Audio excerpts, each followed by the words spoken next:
Guys, here we are. Welcome to the podcast. Lachlan, Giles, Mackay. I didn't even know your last name. Yahaya. Mackay Yahaya. Yahaya. Yeah. Here we are at Absolute MMA. Absolute treat. Great training upstairs. Did the 10 a.m. class. Is that a comp class you do at the 10 a.m.? Yeah. Yeah? What's your usual structure for that class? So that's we rotate every week. So it's a week on like guard passing, something related to that. Yeah. A week on controls and submissions, and then a week on wrestling and takedowns.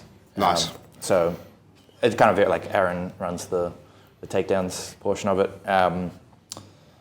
Normally, usually show something at the start, just basically like give people a moment to warm up with some technique. Usually like 15 minutes of that, and then we get into situational stuff. So at the moment, we've just recently actually changed it a bit. I was doing like just everyone does the same situational training before we do rolls. But now I'm trying to target it to some specific athletes that are trying to do upcoming events or ADCC trials. So we're kind of picking things that they need to work, and they'll be in the middle rotating against other people, kind of helping them work that position. So do that, and then usually half an hour or slightly more of rounds. And do you cater the rounds day to day? So like maybe harder at the start of the week and then lighter at the end of the week, or? Well, it's just Monday, Tuesday, Thursday. We have the pro, and then it's like Wednesday, Friday is a bit more of an open mat. So kind of feel like with that, I don't really have to. People can kind of like, if they're sore, they can take it easy on the Wednesday and the Friday, or if they're manage their own intensity, so to speak. Yeah, probably should do a bit more of that. Of regulating their intensity. Yeah. Well, I think it's more so like I wanted you to hold it for me. Yeah. Yeah. Well, I think like for the upcoming athletes, for like events and stuff, if like someone was there to monitor like their training, whether it's just even a training partner to be like, you're not working hard enough, or like you need to be working harder. That's good enough. But I think they do that amongst themselves in like groups, like typically during the open mat. But yeah, I think like it's more so holding accountability in the training room and outside of training, which will lead to their successes. Do you guys do a lot of hard sparring here? Hard sparring. Lots of hard rounds? Or do you like push was that hard or is that easy? I think you can kind of like manage it yourself as well. But yeah, it's pretty tough. Most of the year round, I think, at least from my perspective, like, you know, if you want to peak in jiu-jitsu, it's like from early on to being like your best, I think it's like at least 5 to 7 year, probably 10 year process in reality. So I feel like if you're going hard all the time, a lot of people are just going to drop off from injury. So most of the year round, I prefer people doing like a moderate to hard intensity, and then in the lead up to a tournament going harder. But that's Yeah, I think usually as like a trend amongst the years, it's kind of been like when we've been skilling up, we'll kind of be a little bit more playful, less hard, more specific training rounds, and like training's almost done after specific training. Like those are like where it's hard, and then the rounds are kind of just the accessory. And I think leading up to like tournaments and stuff, that's when we ramp up the rounds and the specific training where there's not a lot of rest, and especially like for the trials camp last year and things like that, where things start to get hard. Like after every like event in training, you should feel like you need to lay down for a bit. Yeah. It's like periodization. So just like building up to a comp, and then after the comp, that's where you like do more skill development, more play and stuff, and then ramping up intensity. So obviously you're gonna be match fit. Yeah. What do you think like the best way to like level up your skills in jiu-jitsu is from your perspective, Lockie? Best way to level up? That's a broad question. Let's say like I mean, obviously, having something to work on, like, you know, you got to know what it is that you want to actually level up on. Specific goal, So whether that comes through studying tape or instructionals, or even just your coach could suggest something to work on. I think it's a combination of trying it out. You know, you need to try it out live, get like real feedback as to what's working, what's not. Then you can go back. Is it whatever your resource is? Is it your coach? Is it an instructional, or is it your own like troubleshooting the position as well? You know, I think just go back and sort of tinker with it a bit, go again, see if you've solved the issues you're having, or and if you have, then there's probably new ones that will come up. And so to me, that's the best way to level up skill-wise. It's problem solving, isn't it? So you'd be like sparring, it's like, all right, well, that didn't work. Ask people questions after rounds. Yeah. You just got to proactively put the effort in, right? Yeah, I think that, like, from my experience, people who get better quicker tend to do that a lot. Yeah. Predictions for CJI? What are you thinking? Australia-Asia team? Clean sweep. Yeah. Clean sweep for the Australasian team. Yeah. Do you think so? Clean sweep, man. Yeah, just like one fighter will go in. And just... Five submissions. And no one's going to lose, ever. No one will lose in the Australian team? No one's going to lose. Fucking hell. I told you, man, delusion's a powerful tool. Delusion's a powerful tool in the world of sport. Have all the teams been released now? Is that... Do we... I still don't know who's on the American team. Actually, I'm not certain. I know the Corbett brothers are on, right? But who else is in the American team? And didn't they get Taylor? They got Taylor as well because of all the controversy from the European trials. What was your take on the European trials as a spectator? I thought it was chaotic. It was a party, wasn't it? Yeah. See, I wasn't there, but yeah, it seemed to be. Oh, right. No, like, I legitimately thought that, like, it was just meant to be, like... The boys really, hanging out. Yeah, it was just meant to be the boys hanging out and, like, having beers and stuff, and, like, there was just happened to be jiu-jitsu happening at the same time.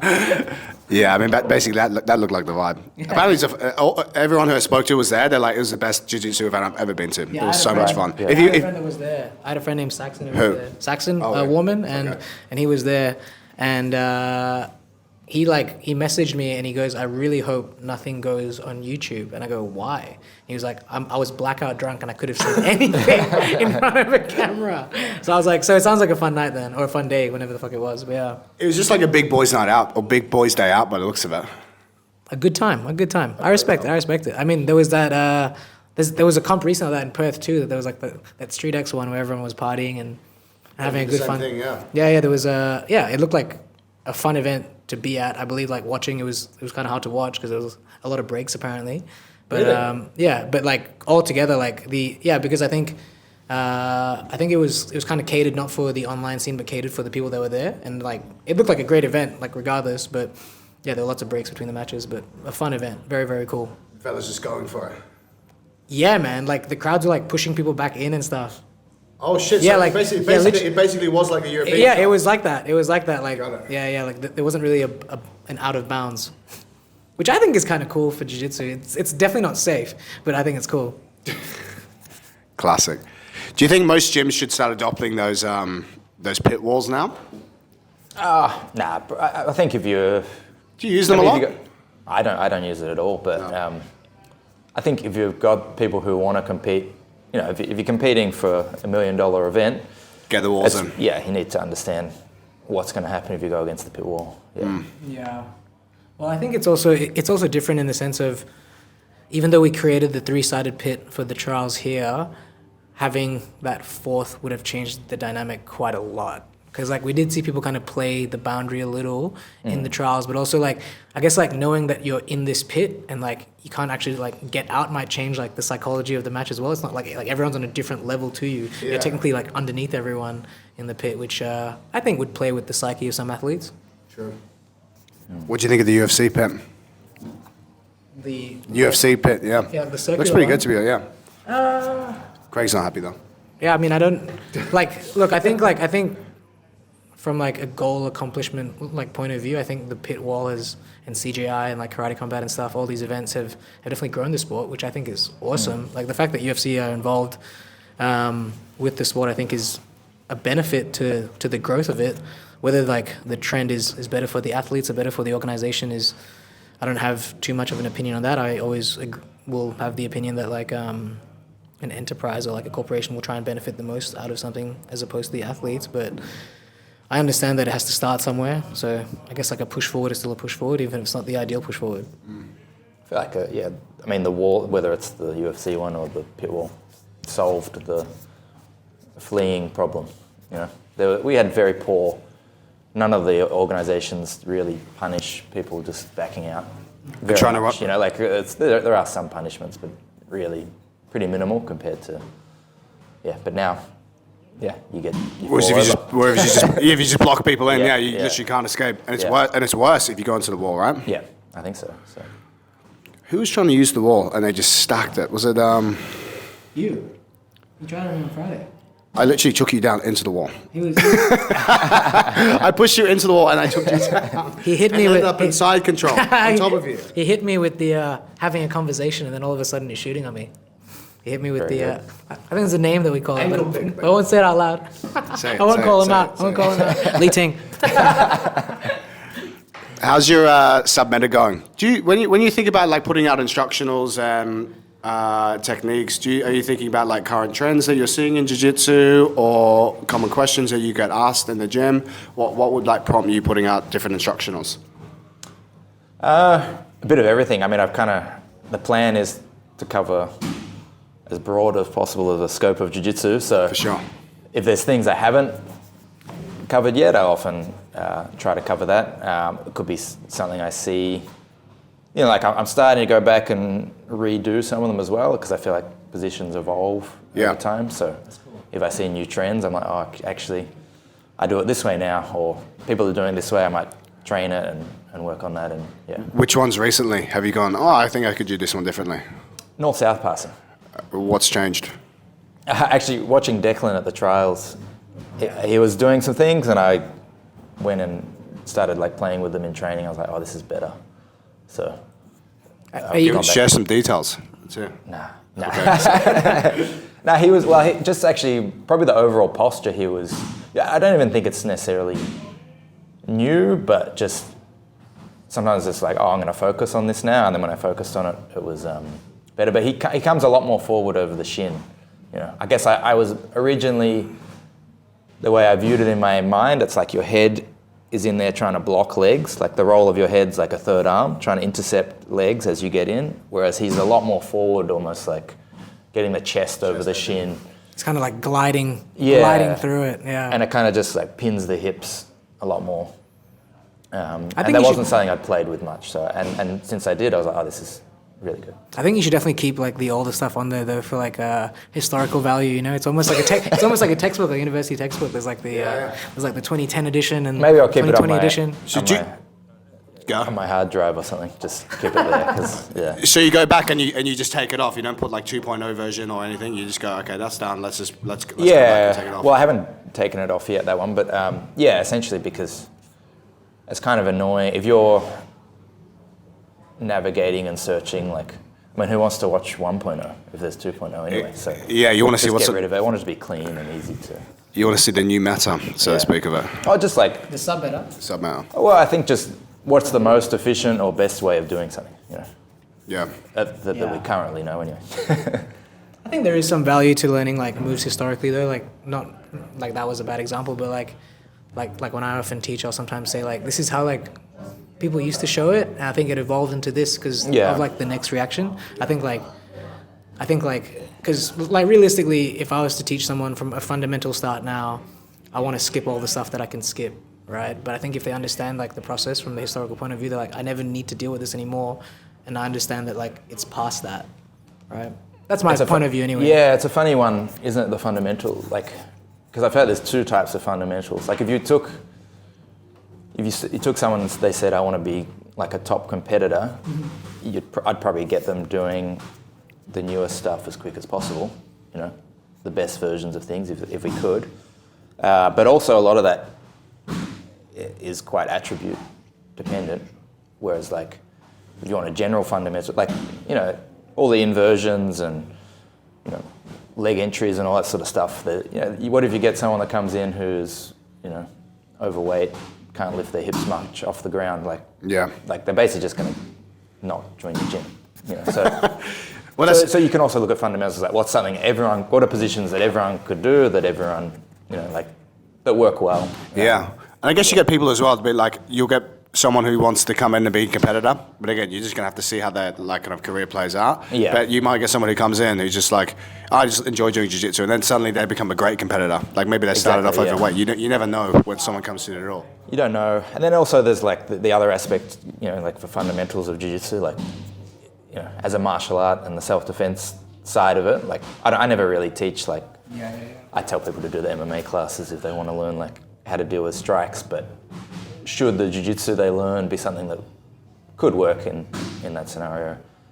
I think that's just another element to think about. Yeah, I think it's more so like the goal orientation of like the class and the culture and the gym itself, right? Like there are lots of gyms that focus just on that, and it's who's to say if it's good or bad. It's just kind of like different. I think it's like I think like ultimately if people want to do their own homework and get good at like other aspects of jiu-jitsu, they could as well. Like I think as a coach, I try and know as much as I can, but I'm well aware that I don't know everything, and I'm happy for that too.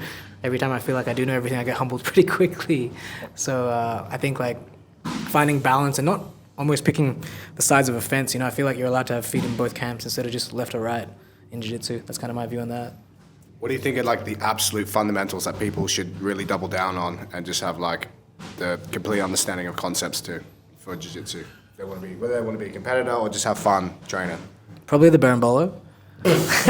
No, crab riding. No, I think kind of understanding the differences between top, bottom, standing, and knowing when to attack and when to defend. So like kind of layering the game.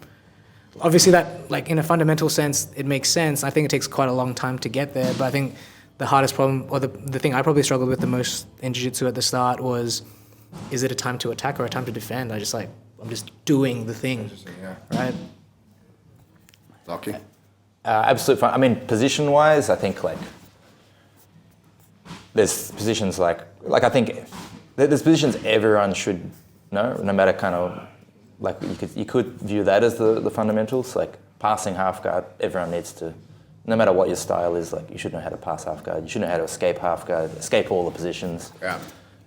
Probably finishing from the back, holding mount, those sort of things, opening close guard, like those sort of things. Like you have to have a strategy from there. How you pass guard other than that, like it's pretty free, right? There's kind of like you could take two great grapplers that have almost no overlap in how they pass the guard. Like one person goes under the legs, the other one does just knee through or whatever. Same from guard as well. You know? Yeah. Someone only puts their feet inside and does butterfly sweeps. The other one would never put a foot inside and just does K guard. You know, it's like. So I think those ones. Obviously, that's not a. I mean, it's a fundamental for the person. You know, like you know, if you play K guard, there's some fundamentals in that, but they're not for everyone. Once they develop their style, it's like, okay, well, there's some fundamentals you need to know about your style and like specific positions that you like to be in, so to speak. Yeah. Yeah, I think like you mentioned before, like just like the size of like somebody, like the body type, the structure will definitely play a factor into that. But I think that's kind of like the role for us as well when we're teaching class to be like, this move probably isn't for you. It's like unfortunate that it's what I'm teaching today, but we'll kind of work around it, you know. Like when I teach, I try and teach, because I teach a lot of level 2 classes, but there are lots of like beginners or fundamentalists that come in as well, and I try and like I cater for both in the sense of I'll show you like something that's probably more like complex in regards to a more problem-solving sort of element, and one that kind of happens more regularly on a more, I guess, amateur level. Yeah. Who do you think the most exciting guy in jiu-jitsu is right now, or exciting person to watch? We like a group of 3 athletes. I mean, you got to look at the CJI. Like, I mean, I think from excitement, like Cade and Tackett was like, that was the exciting so those match. two were I mean, there's some submission heavy people. Like I like watching like Pato, like has great submissions. I like watching the guard guys, but I like guard a lot. So actually, I like everything. So yeah. Do you think Levi won that match against Cade in the end? What was your opinion? Oh, I would have given it to him. But yeah. Why? I thought the crowd, it became very crowd heavy. Like, because obviously he did the backflip and all that stuff, and it's like, and it was just. Yeah, look. It was a tough match between both of them, obviously. I think the match, like the way that the first 2 rounds played out, pretty much played out for the whole match, I think. You know? Yeah. And like Levi got the first 2 rounds, so I felt like it shifted to some degree. I think maybe they looked at it and said, oh, he's not taking risks, and therefore they started to think about that more, and then like started almost deducting that away from him. But I feel like you should be good.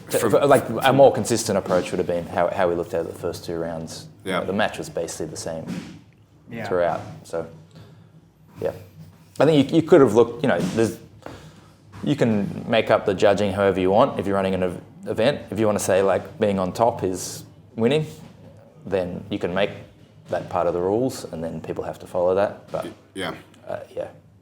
What was your thoughts about the event as a whole? Amazing, yeah, really. You loved that? Yeah? It was awesome. You had fun? Yeah, best event I've been to. After party, mum. I saw you. After party, I saw you. I saw you had a nice little cuddle. It was nice to see you. Yeah. I saw Eoghan as well. It was nice to see Eoghan. Hadn't seen him since the year before, also in Vegas. I seem to see you guys in Vegas quite often. Every time? Every year. Every year now. Yeah.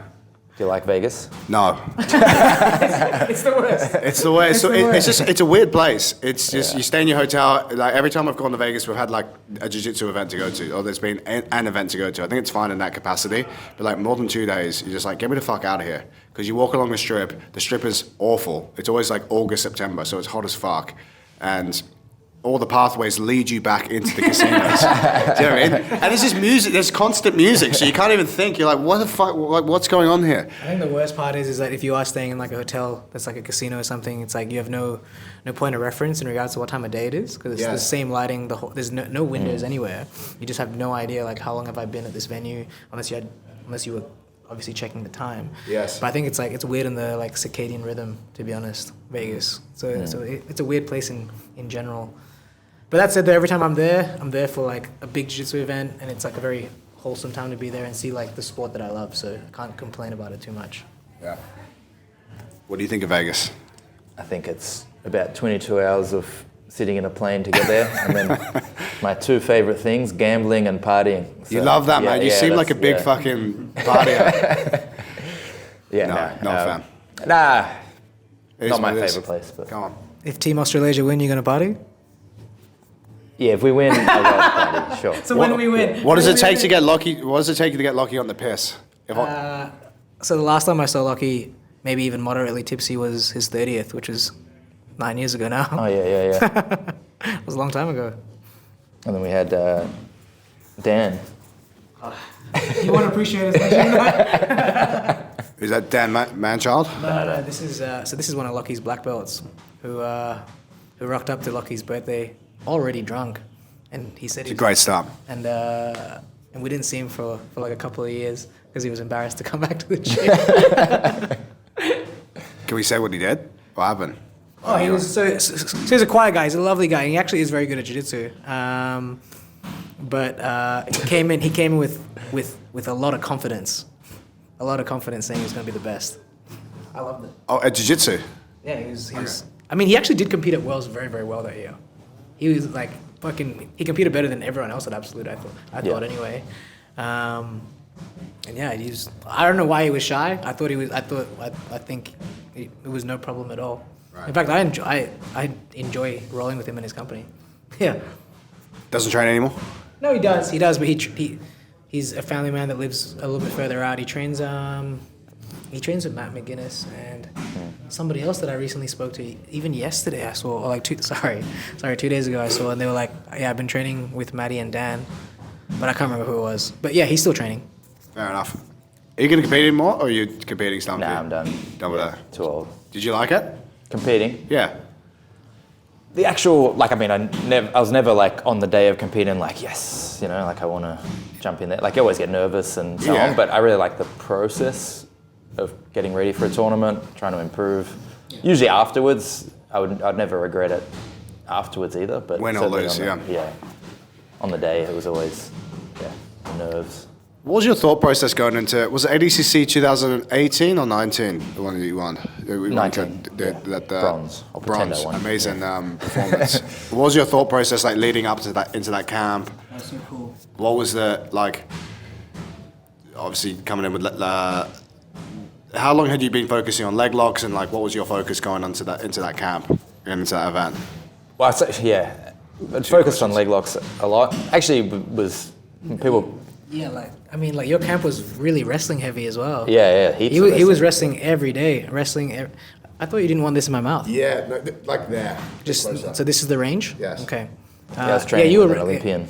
Yeah, he was wrestling with Talgett every day, and he was in phenomenal shape, super strong, super fit, super sharp, and like. And I used so much and wrestling. he didn't use a single bit of wrestling. He didn't use a single bit of wrestling, but his wrestling did get very good, and I think maybe like the confidence in the wrestling was a big factor as to you just being able to be comfortable in your matches, which I think led to your success. Yeah. Well, actually, I mean, I worked a lot on wrestling. I don't think I ever felt like I felt like it was something that was just, it's a hard thing for me to get good at.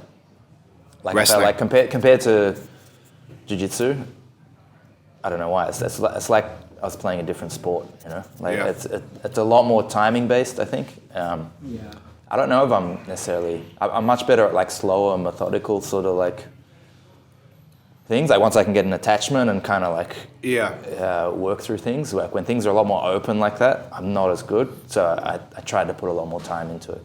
Yeah. Do you feel like wrestling's one of those things that, like, unless you did it like in your younger years and teenage years, it's very hard to pick up as an adult to get very good at? Yeah, but I say that's jiu-jitsu as well. But Jiu-jitsu as well, definitely wrestling. Yeah, probably. I feel like it is more like other sports than jiu-jitsu is. Like wrestling is? Yeah. In what sense? I just like the timing and athleticism aspects. I think. Yeah. And those movements get more ingrained, obviously from a younger age, easier to ingrain. Like I'm sure they exist, but I've actually Talbot's probably one of the best examples of that actually. But haven't been rolled with too many wrestlers who, like you go with the jiu-jitsu guy, there's like the nerdy kind of scrawny guy that beats you up, especially when you first start. Like, and you're kind of like, oh, that's why jiu-jitsu is so good. Like wrestling doesn't have. That's me, yeah. Wrestling doesn't have that same sort of thing where you got like some just like scrawny guy that like that doesn't look like they're even trying, and they just till you're like they still have to try and move very fast and do a whole bunch of things. They're typically very athletic already. Yeah. Wrestler's typically someone that's already quite athletic. Yes. That seeks like some kind of success physically, and therefore they're like, I want to do this thing. Yeah.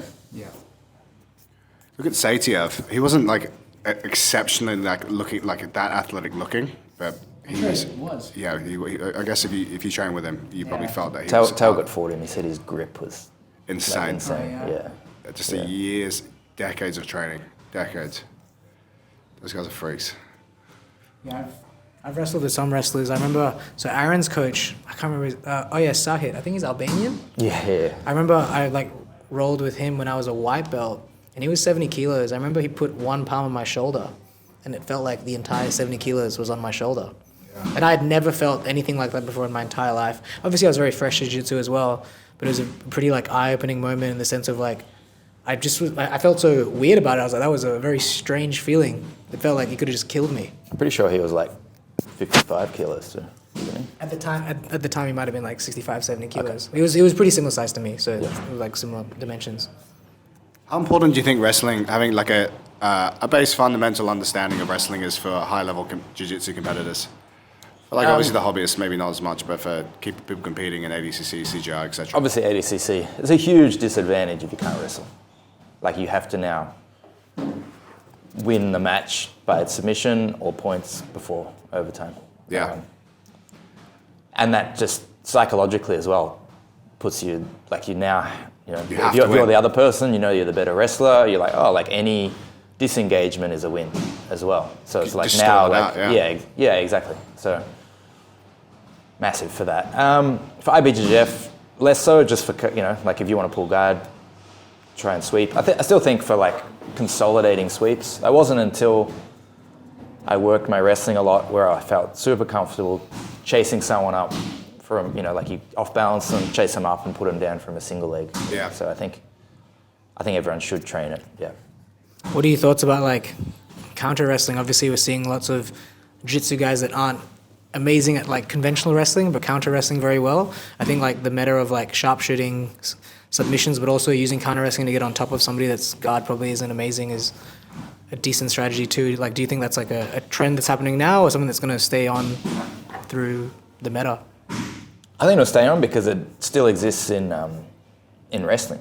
Like in the sport of wrestling, they're doing like you put someone almost down and they're countering like the scrimmage style. Yeah, so if that's happening there, I can't see it going away in jiu-jitsu, especially when you add submissions and so on. So just being like good at not like almost getting taken down deliberately, but like should someone happen to start to put you on your back, to be able to reverse it and or threaten submissions, I think that's I guess only going to get better. I guess where like the line is like, does the wrestling then become binary? Like if the person can just like take you down at will, then and you can't do anything about it, then have you just lost completely? Yeah, but I feel like because of that actually, and the threat of that, I think that's why we're seeing the style of wrestling in jiu-jitsu is actually a bit different. People are a bit taller, not shooting as much, because you shoot, and whilst you get the takedown maybe, also there's a lot of danger in that, whereas people are getting better at foot sweeps and upright wrestling. A lot of the time when you shoot as well, you might, as like they're resisting, even if you take them down, the grip slips from the hips to like the thighs, and it's even hard. It's quite hard to pin somebody even from there, as opposed to if it was like an underhook style takedown or like you've run through someone. Less impressed, more involved. Put out this stat. He like did a study in all these collegiate wrestling matches, and like the majority of the matches were won, by counter wrestling from the takedown. So people would shoot takedowns and then just counter wrestle to get the win. So it's like shooting takedown. Obviously, wrestling you need to learn to shoot takedowns, but it's like the most matches were won just from the guy stuffing the takedown, and then he would just counter wrestle to win. So it's like for jiu-jitsu, I think That's a stat I like to hear. That's for sure a stat I like to hear. Well, it's funny. We're talking. We had Brandon Reed on the podcast, and we're chatting to Eoghan, and he's like, obviously, just the importance of having good collar ties and not just trying to shoot all the time, making yourself exhausted. Like the high level matches of jiu-jitsu, like I watch Gordon Ryan and Marigali when they're just smoking everyone. It's just the importance of the collar ties, ragging the head, making people really, really tired, and trying to set up like low energy takedowns. And then eventually when you get that takedown, that's when you can solidify your top position and as they're tired, rather than just blasting for a double. And then you're both kind of like fresh on the floor, you know what I mean? So you use it as more of a tool to... Yeah. I feel like if there's a big enough skill gap, like, you know, like I think someone like a Nicky Rod, who doesn't really do that, he just does the conventional wrestling, like it's good for him because he's against jiu-jitsu guys, he's that much better. So powerful and quick. Yeah, as well. he can just shoot the double, and he can maneuver his way around, you know, deal with any sort of front headlock attacks or whatever, and get on top from that. I think when it's much closer skill gap, the risk of the shot is high. So therefore, the upright stance and the other strategies like that makes more sense. Yeah. So I still believe if you could be good enough, you know, like if you took someone like a Jordan Burroughs and actually had him practice enough of defending front headlock attacks, I think no one's staying up. He's going to smoke it. He's going to smoke everyone. Yeah. Yeah, just the skill. He's good enough at what he does that he can be thinking about, how do I keep my neck safe while I do this? Did Jason Nolf shoot much against the Rotolos? He was getting collar tied quite a lot in his match as well. He got caught against Tackett, didn't he? Or someone caught him. No, that was the UFC. In the UFC, like he went for the fireman's and like got classic like crucified into the back. Yeah, that's that's because we're talking about it, he lost his top grip. I mean, he did. Yeah. No, I think he did it with the chin strap, which is like he tried to do that. He did it with a chin strap grip, so it's the rarer of the grips. And like if you don't like if they free their head mid air, they can posture into taking the back. But yeah, Jason Nolf against Tyra Tola was a pretty good match from memory. I haven't watched since like we were there on the day, but that looked like a pretty good like match from. I mean, two guys that want to fight for top position, and like they really just did. Like Ty would throw submissions up, and Jason was taking him down quite a lot. Sorry, did you have another question that you asked before? Forgot. No, I was just saying, it's just interesting to watch, like, ties, like, loads of collar ties. I don't think you saw Jason not shoot that many times against Rotolo. He did get a good foot sweep, but he ended up in that one, like, that like, neck-breaking position where he was in, like, that triangle, and he was like, that would kill me. If someone was to pull my head this way, I think I'd die. My shoulders are not healthy. Just explode. I'd combust. Yeah. On fire. Give it up. What are your thoughts on like external conditioning for jiu-jitsu? So like being fit, having good cardio for obviously wrestling's different, but for like high level jiu-jitsu matches, or even basic level, What are your thoughts around that? Cardio or good, like just strength training? Good gas tank, conditioning. Yeah, I mean, I think you can do. Like, I think you should train it. If you're not getting it from your rolls, then do it elsewhere. I think you, at least from my personal opinion, you're the expert in that. But I just want to hear what your opinion is from like the high level guys that you see coming in. Because jiu-jitsu, we were talking about this yesterday. You don't at the higher level,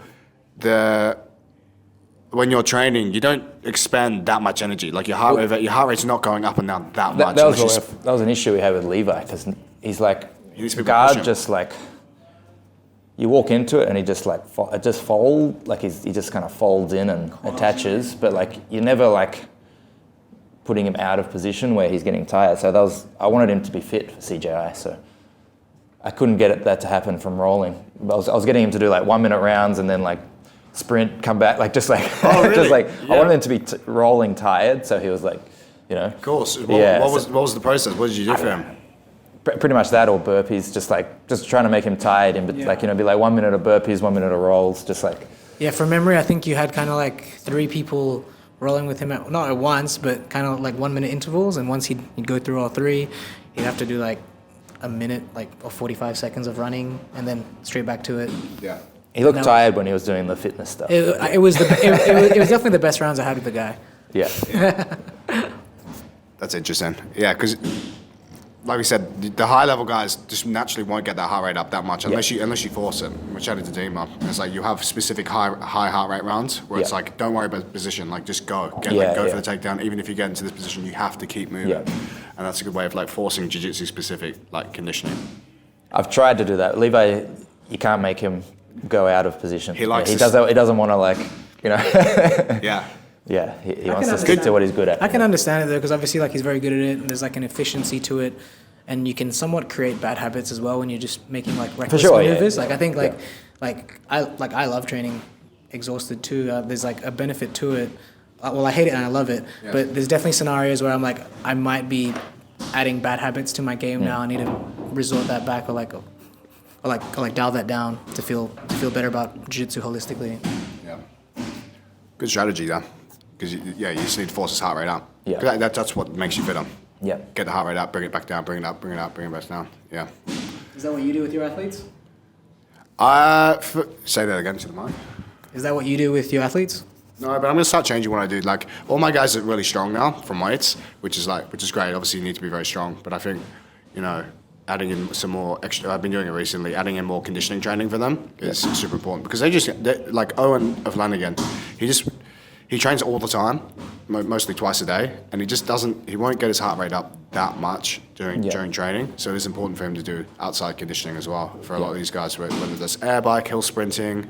I think it really is important, and it does make a big difference to the training. In your like programming and coaching, do you set them out like a routine, like a strength conditioning routine, and then add like diet stuff as well and things to do outside of it for active recovery, things like that, or is it mainly just in the weights room with them? Or like, I guess that's with your athletes, and your programming might be very different. Like, what's your thought on that? So the first question is like, do I do nutrition stuff for them? Yeah, for the pro guys, yeah, I'll chat to them about nutrition. I'll give them like a guideline concept of what they're trying to achieve, and then like if we've send them guidelines, etc. How's Eoghan go following that? To start with, Eoghan, amazing, yeah. Yeah, okay. Yeah, when he started, really? To start with.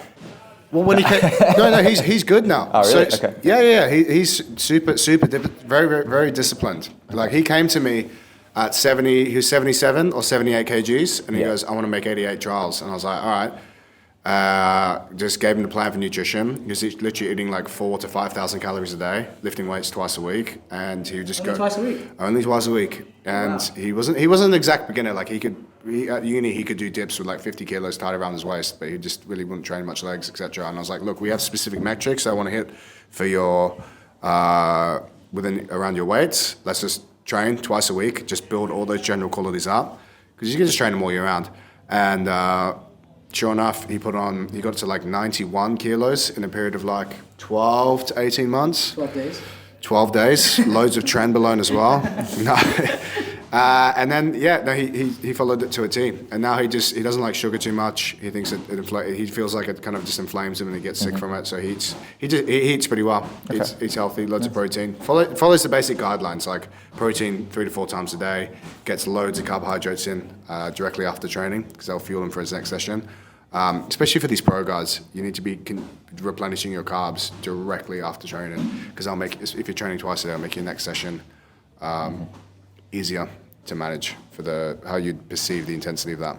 We actually have a guy upstairs that is convinced that carbs gives you staph. Can we? What? Aaron Kaminsky was convinced. You called him out. Yeah, of course, I'm going to call everyone out on this. No one said. There was a moment in time where he had staph, and it was an ongoing thing, and he was convinced that it's because he was having too many carbohydrates. Do you have any thoughts on that? I mean, it's just insane. It's just insane. He's probably the dumbest guy I've ever met. Wow. Yeah. Ever. There you go. Ever. What a dumbass. I mean, obviously carbohydrates aren't going to give you staph, but maybe like here's the thing, like there's certain food groups within those carbohydrates that may not be agreeing with him, that may cause like gut inflammation, that may be weakening his immune system. So potentially there's some merit in that. But carbohydrates as a whole, that's obviously... Don't tell him. He's already latching on to your little... Conspiracy. Conspiracy there. Yeah. So, you've convinced him that carbs... No, it's not true, but like maybe there's like, maybe he's eating a food that doesn't agree with him. But the most important thing is like, what does the rest of his lifestyle look like? Like, is he wearing spats? Is he showering straight after training? Like, if I don't wear spats, I'll get staph. Like, it just happens, yeah. No matter if I'm sleeping well, eating well, doesn't matter, I just get staph. I think everyone's got a thing. Yeah. Everyone's got like a thing that they attribute it to, right? So like... Well, I can't... What's yours, Mikhail? When do you get staph? So I saw like a pimple recently. It was in my nose, but it went away pretty quickly. But it's because this year I haven't had hay fever, so I haven't had to use my nasal spray. But typically when I use my nasal spray, which is just like an antihistamine, never gets staph. And I credit because my nose is the cleanest nose in all of Australia, Oceania. He actually did a study on my nose. You can explain the study. All right, we're going to go. All right, sure. Go on. We had like a... It's a true story. We had a staph issue, so I bought like a bunch of staph swabs, like swabbed people for staph. Did their nose, because I was like, it's supposed to carry in your nose, and I had like thoughts that maybe like there's a whole bunch of people with staph in their nose coming in, and that's like they're carriers of it and they're causing issues. So we swabbed everyone's nose, and his came back pretty good.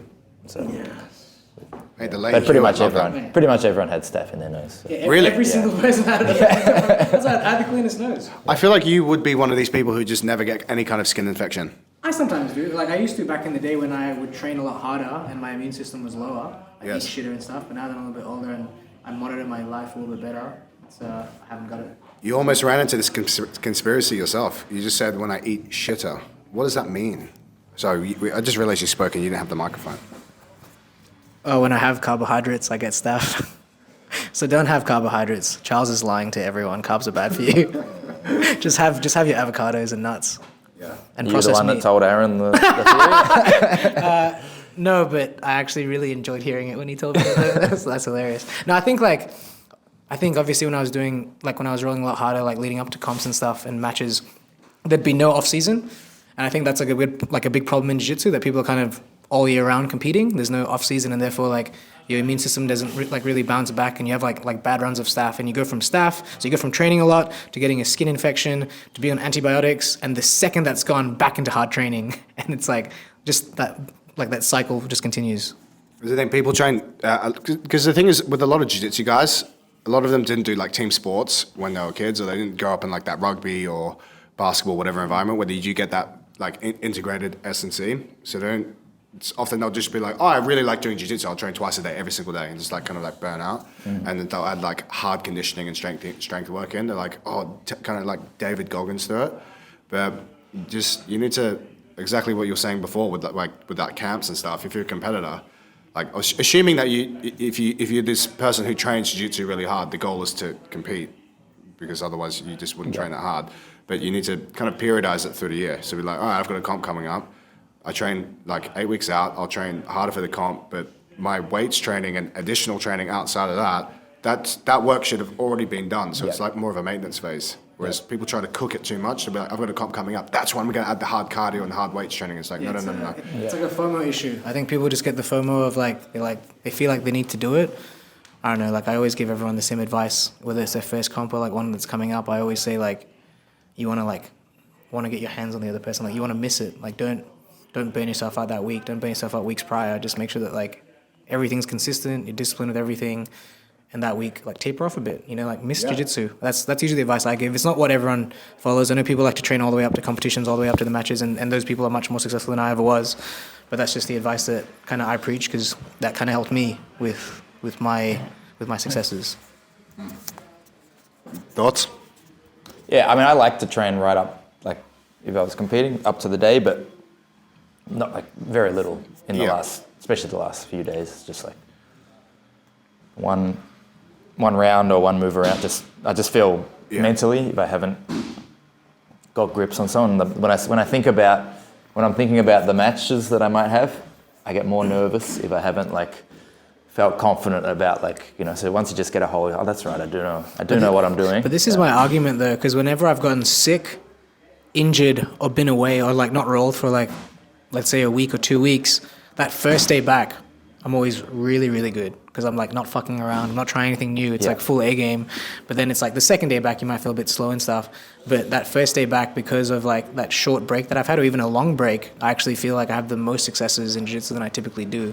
So that's kind of where I credit that rest. But I'm not saying like roll for a full session or anything. Just like grab someone, even for like 10 minutes or something. Just get a hold of someone, even if it's just.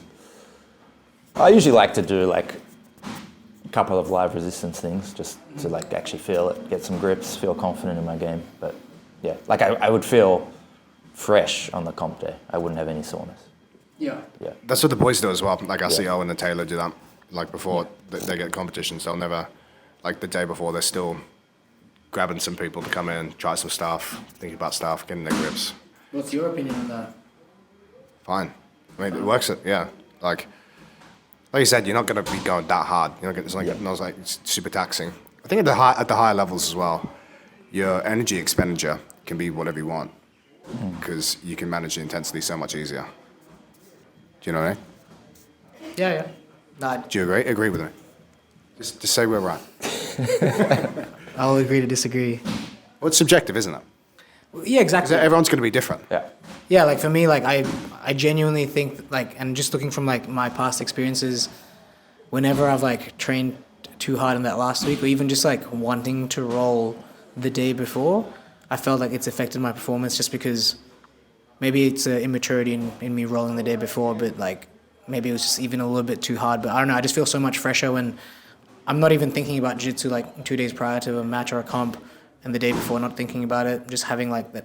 Like a couple of days of just full rest, and like I'm walking around doing stuff, but I'm not like not doing like jiu-jitsu. I'm not doing like the task or the performance. That's just me personally. Yeah. We'll agree to disagree.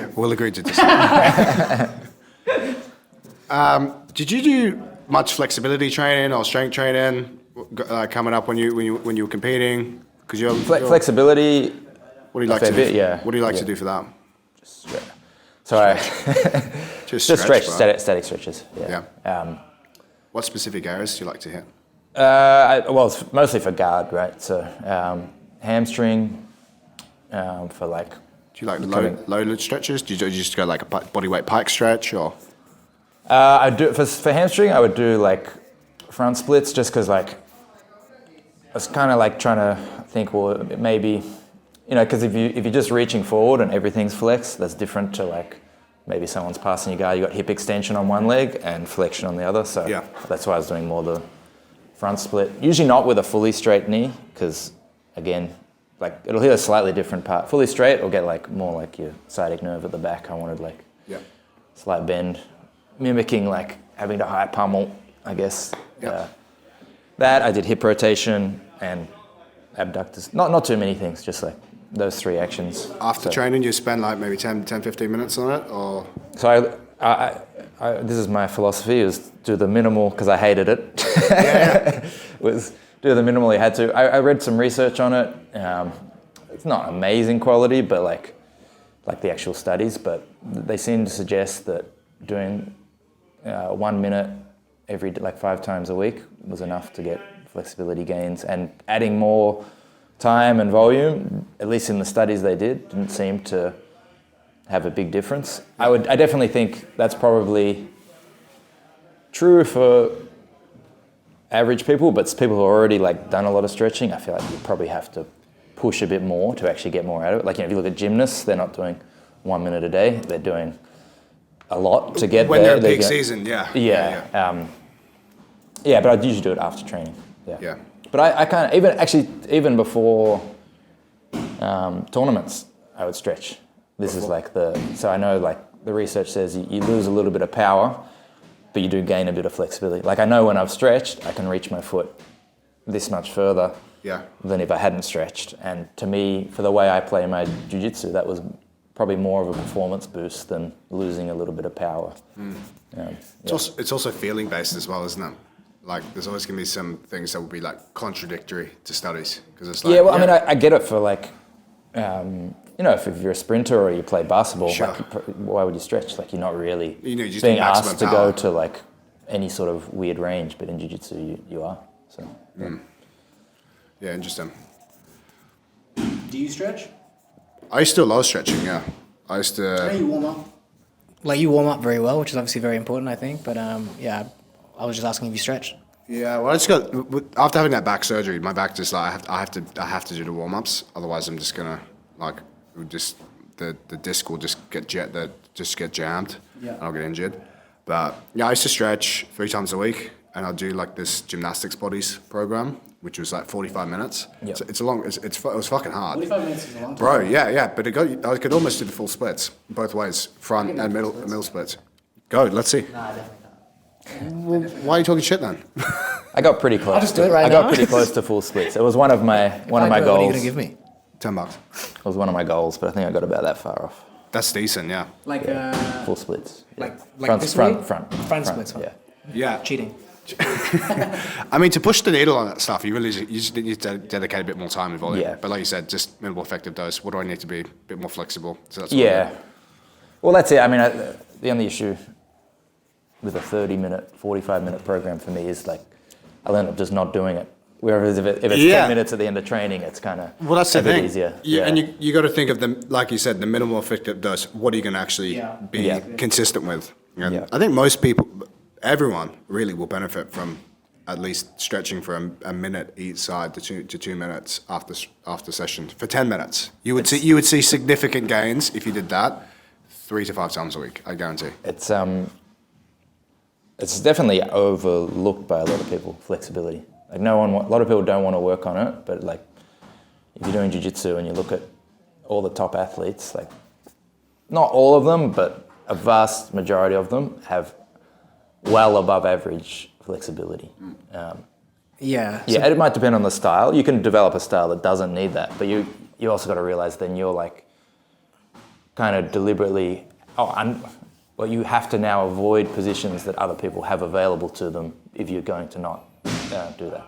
Yeah, I think the hardest thing for me in stretching is typically after a session or even during a session, I feel really good, so I don't feel the need to stretch. It's usually after I've cooled down and I like go home and I sit down, I'm like, I should probably stretch right now. So it's more like I don't have the discipline to do it, and like I only do it once I probably like the window's passed, you know? Like are you thinking of that from a from a soreness point of view? So I don't think it helps with soreness. You don't think so? No, it does not whatsoever.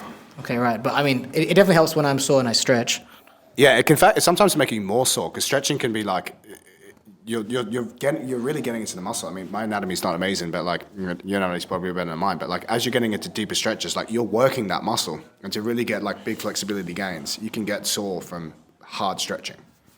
Mine's mostly just like loosening my body, because I get real stiff and like rigid, especially like torsionally and like in the upper back. Yeah, so there may be some positions. I think like for someone who doesn't like stretching, if you just had like 3 or 4 things that would be priority for you to do, because I think people get lost like, I need to stretch. What should I stretch? There was actually one thing I stole from Levi, and this was something that I thought I could do every single time. But when we were brown belts together in Abu Dhabi, I noticed he was just like in his spare time, he'd just be in like a deep squat, and he just he's like, if I'm not doing anything, I'm just going to go into a deep squat. And I was like, Such a Levi. okay. And then I started doing it, and I actually found I got like substantially more flexible in my hips. You know, I probably need to do like the opposite stretch, like to open out the hip flexor. But being in that deep squat definitely improved my open guard. Just being in like that concaved position. Deep hip flexion. Yeah. Yeah. So like I'd say like a pancake split on the wall, a hip flexor stretch on like a couch stretch on the wall, and you could even. So like rather than doing that pike stretch, like you said, you could go the couch stretch with the leg straight, so you're pushing yourself forward, a shoulder extension stretch, and like a shoulder capsule stretch, and then some kind of like and then a back extension. Is that just stretch? Yeah. Well, you know what's really interesting? I think I was watching some Greco-Roman last night. I was making a clip, and it's like if you look at their starting position, I don't know the rules, but like what happens when they have to lie on the floor and for Greco-Roman? Do they still do that? Yeah, Is it still the rules? for Greco-Roman, I It is. think. Yeah. Is it? I don't know. Yeah. Yeah, but that is literally just a Zercher deadlift, and they'll pick the guy up so easy. like the Corella style? Yeah, they'll just lie on the floor, and then they stand over them and just go, boom, lift them out. It's just a Zercher deadlift. I think there'll be a lot of value for people learning how to get into a Zercher deadlift position, because that's like the ultimate like Right. Yeah. guard position, really. But you just need struggle off the ground. you need to just take your time to build into it. I just want to max our own. Yeah, you would have hated yesterday, 15 reps on the belt squat. It was horrible. He Yeah. made me do a lot of reps on the weights yesterday. It was horrible. I've had a horrible experience with Giles since he's been in town. Yeah. I actually hate him. I might never see you again. Wow. Are you coming to CJI? Yeah, I'll be at CJI. Yeah, I'm not anymore. Damn. All right. I think this is a good podcast, about 40 minutes. We'll finish up there. Awesome. Awesome. Cool. Lucky. Thank you. Cheers. Great to have you on. Thank you. Thank you. Mikhail, what a pleasure. You said my name. I love You it. took the timber top shirt off as well. I couldn't represent private schools anymore. I wanted to feel normal. Yeah. All right. Guys, thanks so much. Cheers. See you later.